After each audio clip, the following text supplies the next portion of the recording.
आज मैं आपको क्लास 10th की फिजिक्स पढ़ाने वाला हूँ और उसके अंदर एक चैप्टर है इलेक्ट्रिसिटी और उसी चैप्टर का एक पार्ट है series combination and parallel combination. तो बेसिकली मैं इसके कंसेप्ट पर बात करूंगा और इसके न्यूमेरिकल आपके बोर्ड एग्जाम्स में भी आते हैं और ये कंसेप्ट आपको हायर क्लासेस में भी काम आने वाला है। जब भी आप 11th और 12th में जाएंगे तो इवन आप ग्रेजुएशन भी, अगर आप इंजीनियरिंग में जाओगे, ग्रेजुएशन करोगे, इलेक्ट्रिकल ब्रांच लोगे तो वहाँ पर भी ये सब सीरीज कॉम्बिनेशन और पैरेलल कॉम्बिनेशन आपको आना चाहिए। ठीक है, तो ये मतलब आगे भी हेल्पफुल रहेगा।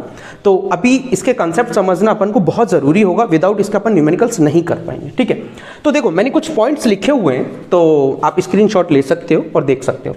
तो मैं एक एक करके बात करूंगा इन पॉइंट्स पर with the help of circuit diagram और ये मैं आपको यकीन दिलाता हूं और 100% कह सकता हूं आज के बाद अगर कोई भी बच्चा इस वीडियो को देख रहा होगा वो सर्किट देख के बता सकता है कि सीरीज कॉम्बिनेशन कहाँ है, पैरेलल कॉम्बिनेशन कहाँ है। वो मैं श्योर हूँ 100%। ठीक है, तो देखते हैं, बात करते हैं। देखिए सीरीज कॉम्बिनेशन का पहला पॉइंट क्या कहता है कि same current flows through the entire series circuit। ठीक है, सेकंड पॉइंट क्या कहता है, पोटेंशियल डिफरेंस इज डिफरेंट, मतलब पोटेंशियल डिफरेंस जो होगा वो डिफरेंट रहेगा across the individual resistors. Third point कहता है equivalent resistance is in series combination, वो क्या होगा, वो सम होगा, जितने भी रजिस्टर्स लगे होंगे वो सम हो जाएगा सबका। जैसे यहाँ दो रजिस्टर्स लगे हुए हैं सर्किट के अंदर, तो इक्विवेलेंट रजिस्टर की बात करूंगा मैं तो R1 प्लस R2। ठीक है, अब देखो थर्ड पॉइंट मेरा क्या कहता है, सॉरी फोर्थ पॉइंट मेरा क्या कहता है, equivalent resistance in series combination is greater than any individual resistance. कहने का मतलब ये हुआ कि जब मैं रेजिस्टेंस निकालूंगा इक्विवेलेंट रेजिस्टेंस तो मैं कर क्या रहा हूं, उसमें ऐड कर रहा हूं ना सबको। तो सपोज करो इसके अंदर जो इंडिविजुअल रजिस्टर्स लगे हुए हैं इनकी जो वैल्यू होगी वो कितनी भी बड़ी वैल्यू किसी की भी होगी ना, तो जो मेरा टोटल आएगा, जो मेरा इक्विवेलेंट रेजिस्टेंस आएगा वो सबसे ज्यादा होगा, यानी कि वैल्यू सबसे ज्यादा होगी उसकी। यानी कि जो भी रजिस्टर्स यहां पर लगे हुए हैं इसमें कोई भी बड़ा रजिस्टर होगा जिसकी वैल्यू ज्यादा होगी, उससे भी ज्यादा मेरा क्या आएगा, आर इक्विवेलेंट आएगा। समझाता हूं आपको, अभी देखो कैसे। मैंने यहां पे एक सर्किट लिया, ठीक है, इसके अंदर मैंने दो रजिस्टर को लिया है R1 R2। ठीक है, एक सेल ले लिया मैंने, ठीक है, पोटेंशियल डिफरेंस तो ये मैं V से डिनोट कर देता हूँ यहाँ पर। ठीक है, पोटेंशियल डिफरेंस को आप रेफर कर सकते हो एज अ वोल्टेज।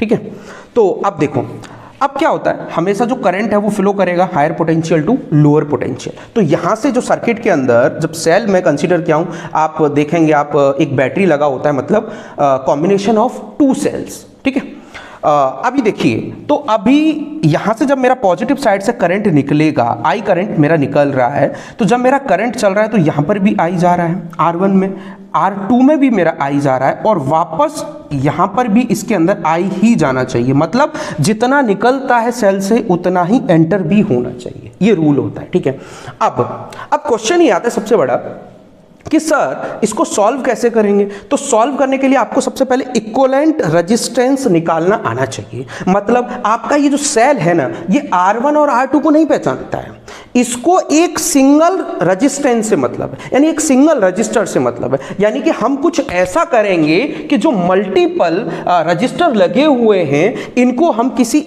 एक रजिस्टर से रिप्लेस करेंगे, जिसको मैं कह रहा हूं इक्विवेलेंट रेजिस्टेंस मैं निकालने वाला हूं। देखो कैसे, जैसे मैं अगर एक सर्किट की बात करता हूं, मैं इस सर्किट की बात कर रहा हूं, मैं ये चाह रहा हूं, तो मैं अब इसको नाम दे देता हूं आर इक्विवेलेंट। आर इक्विवेलेंट कहो, बहुत सारे लोग इसको, अब सीरीज की बात हो रही है तो RS बोल देते हैं, मतलब रेजिस्टेंस इन सीरीज, है ना। तो ये अपना अपना डिनोट करने का तरीका है। मैं यहाँ पे आर इक्विवेलेंट भी लिख सकता हूँ और RS भी लिख सकता हूँ। ठीक है, कोई से कंफ्यूजन की कोई बात नहीं। ठीक है, अभी देखिए ये मेरा करंट जा रहा है आई, ठीक है, पॉजिटिव नेगेटिव, ये जो बड़ी लाइन है ये पॉजिटिव होती है, छोटी होती है नेगेटिव होती है। ठीक है, अब देखो, अब आपने सबने ये फॉर्मूला जानते हो, ओम्स लॉ भी पढ़ा ही होगा, उस समय भी लोग बात करते हैं V = IR। ठीक है, तो ये रिलेशन है। तो यहां से देखो, अब मैं इस रिलेशन में क्या कर सकता हूं, मैं यहां से आंसर निकाल सकता हूं ना इस सर्किट से, लेकिन इस सर्किट से आंसर अभी नहीं निकाल सकता ना, इस सर्किट से मुझे यहां पर जाना पड़ेगा, ये कन्वर्ट करना पड़ेगा। ठीक है, तो यहां से क्या निकलेगा, यहां से निकल जाएगा V = IR इक्विवेलेंट। आप समझ रहे हैं, ये आया मेरा इस सर्किट से। कैसे आया, ध्यान से देखिए, करंट है वो इस सीरीज कॉम्बिनेशन में करंट हमेशा सेम रहता है, ये पहला पॉइंट आपका कह रहा है। आप देख सकते हैं I1 R1 में भी जा रहा है, R2 में भी जा रहा है, कहीं करंट डिवाइड नहीं हो रहा है। सीरीज की यही पहचान है कि आपका करंट डिवाइड नहीं होता है, करंट सेम रहता है। लेकिन R1 के अक्रॉस वोल्टेज मेरा डिफरेंट होगा, V1 हो सकता है, क्या प्रॉब्लम है। R2 के अक्रॉस मेरा वोल्टेज होगा डिफरेंट, V2। यही कह रहा है मेरा point number 2, potential difference is different, है ना। तो मैं वही बात कर रहा हूं, अक्रॉस इंडिविजुअल रजिस्टर्स मेरा पोटेंशियल डिफरेंस डिफरेंट होगा। तो यहीं से तो मैं कह सकता हूं मेरा जो टोटल पोटेंशियल डिफरेंस होगा वो क्या होगा, sum of V1 plus V2 according to this circuit. ठीक है, ये मेरा क्या होगा, सम ऑफ जो मेरा इंडिविजुअली रजिस्टर्स के अक्रॉस में वोल्टेज है उनका सम होगा टोटल वोल्टेज, यानी कि टोटल पोटेंशियल डिफरेंस। ठीक है, अब जब हम न्यूमेरिकल्स करेंगे तो उस केस में आपको इस तरीके से R1 की वैल्यू गिवन होगी, R2 की वैल्यू गिवन होगी, राइट। तो अब आपको क्या करना पड़ेगा, आपको R इक्विवेलेंट निकालना पड़ेगा, यानी इस सर्किट में आना पड़ेगा। उसके बाद आप easily V = I R equivalent formula use करिए, आप वोल्टेज आपको गिवन होगा तो आप करंट की वैल्यू बता दोगे और R1 R2 की वैल्यू गिवन होगी, उसकी हेल्प से आप R इक्विवेलेंट निकाल दोगे। R इक्विवेलेंट कैसे निकालेंगे, तो देखो पॉइंट नंबर 3 को देखिए। R इक्विवेलेंट मतलब आप ऐसे निकालेंगे, कुछ नहीं करना है। अगर अपने रजिस्टर्स यानी more than one register circuit के अंदर है तो आपको ऐड करना है और कुछ नहीं करना है। जैसे कि मेरा यहाँ पर क्या है, मेरे यहाँ पर 2 रजिस्टर हैं, तो यहाँ पर सीरीज कॉम्बिनेशन में मैं RS से डिनोट करता हूँ, तो क्या सिंपल सम कर दो R1 R2, तो R इक्विवेलेंट की वैल्यू आपको समझ में आ गया, ऐड करना है। पहचानोगे कैसे आप सीरीज कॉम्बिनेशन के अंदर, करंट सेम रहेगा, करंट डिवाइड नहीं होगा।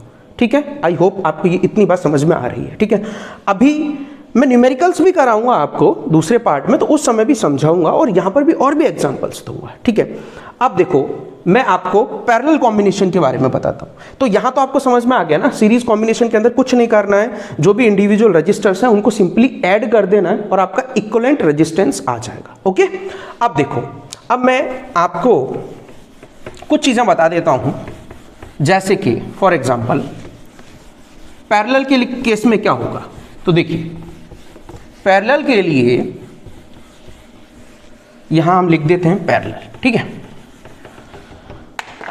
इतना थ्योरी से डरने का कोई ज़रूरत नहीं है, आप फोकस करिए कंसेप्ट पे। ठीक है, न्यूमेरिकल बनना चाहिए अपने से जब भी एग्जाम में आएगा, और उसके लिए थ्योरी पार्ट भी कंसेप्ट का कहीं ना कहीं हिस्सा होता है, ऐसा नहीं है। तो मैं जितना नीड है उतना मैं एक्सप्लेन कर रहा हूँ, आपको बता रहा हूँ। ठीक है, ध्यान से सुनते रहिएगा। तो पैरेलल के केस में मैं बोल सकता हूँ क्या, करंट जो रहेगा वो क्या रहेगा, करंट मेरा डिफरेंट होगा। क्या होगा, मेरा डिफरेंट होगा करंट, और मेरा पोटेंशियल जो होगा वो पोटेंशियल क्या होगा, पोटेंशियल डिफरेंस मेरा क्या होगा, पोटेंशियल डिफरेंस मेरा होगा सेम।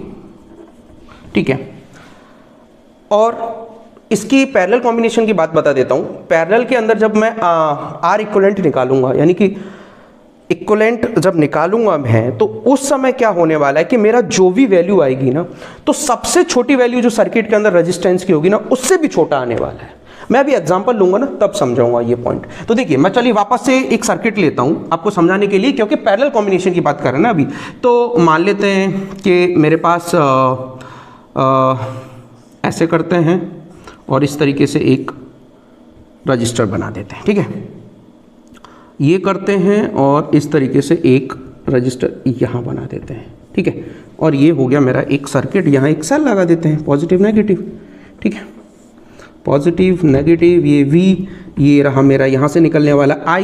अब आप ध्यान से देखिएगा, ये मेरा R1 है, ये मेरा R2 है। ठीक है, थोड़ा रजिस्टर देख लीजिएगा अपने हिसाब से जैसा भी बना है। ठीक है, अब देखिए यहाँ ये रहा आई, यहाँ तक आई आ रहा है, तो मैं हमेशा आपको बताया पॉजिटिव साइड से निकलेगा, क्योंकि करंट जो फ्लो करता है वो कहाँ से करेगा, higher potential to lower potential. ठीक है, तो देखिए जब करंट मेरा यहाँ से निकल रहा है और करंट जब यहाँ आया, तो आप खुद सोचिए ना कि ये जो आई है, अब ये आई को जाने के लिए दो रास्ते हैं ना, R1 के लिए जाएगा तो यहाँ से जाएगा, R2 के लिए जाएगा तो यहाँ से जाएगा। तो इसका मतलब क्या, आई मेरा डिवाइड हो गया ना, तो देखिए I1 गया मेरा R1 में, R2 में क्या जाएगा मेरा, I2 गया मेरा। तो मतलब सर आप ये कहना चाहते हो कि I ही है जो कि I1 प्लस I2 है।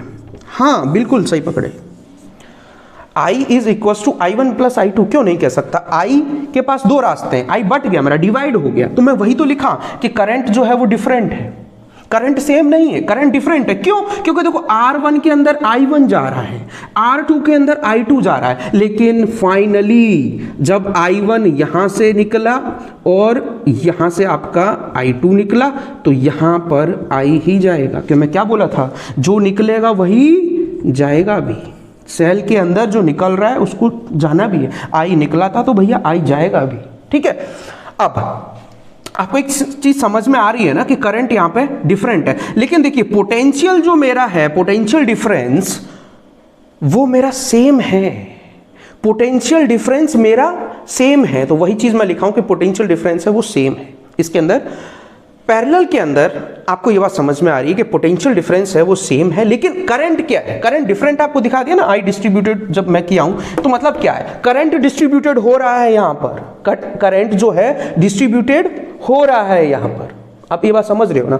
अब देखिए सर इसका इक्विवेलेंट कैसे निकालेंगे। हाँ, तो पैरेलल के केस में जब हम इक्विवेलेंट निकालते हैं तो हम ऐसे निकालते हैं 1/R equivalent in case of parallel is equals to, अब इसके अंदर मेरा क्या है, दो रजिस्टर है और दोनों ही पैरेलल में, तो कैसे निकलेगा 1/R1 प्लस 1/R2, ये निकलेगा मेरा। सर आप तो बोले थे हमें R इक्विवेलेंट निकालना होता है और आप निकाल दिए हो 1/R इक्विवेलेंट, तो आप इसको फर्दर सॉल्व कर लो ना। तो 1/R equivalent is equals to 1/R1 plus 1/R2, तो यहां से एलसीएम क्या आएगा, R1 R2। यहां तक कोई प्रॉब्लम क्या। अब R1 R2 में जरा ये डिवाइड करेगा तो यहां क्या बचेगा, R2 प्लस जब ये करेगा तो यहां क्या बचेगा, R1 is equals to 1/R equivalent. ये कहानी समझ में आई क्या आपको, मैथ्स है कुछ नहीं। तो अब मुझे R इक्विवेलेंट निकालना था, तो इसको उल्टा कर दो ना भैया, तो ये इसको भी उल्टा करो फिर, तो ये क्या हो जाएगा R1 R2 upon R1 plus R2। ये होता है भैया, इसको आप चाहो तो स्टार लगा लो और आप याद कर लो, अदरवाइज बेसिक कंसेप्ट इसको फॉलो करो, बाद में आप रेसिप्रोकल कर सकते हो। लेकिन दो रजिस्टर के केस में अगर आप इसको याद रख लोगे कि दोनों का ऊपर प्रोडक्ट होता है, उसके बाद में डिवाइड में दोनों का सम होता है, तो आप जल्दी एग्जीक्यूट कर जाओगे। ठीक है, और कंसेप्ट पहले ही बता दिया, 1/R equivalent is equals to 1/R1 plus 1/R2। तो कहीं ना कहीं आप इक्विवेलेंट रेजिस्टेंस निकालना सीख गए।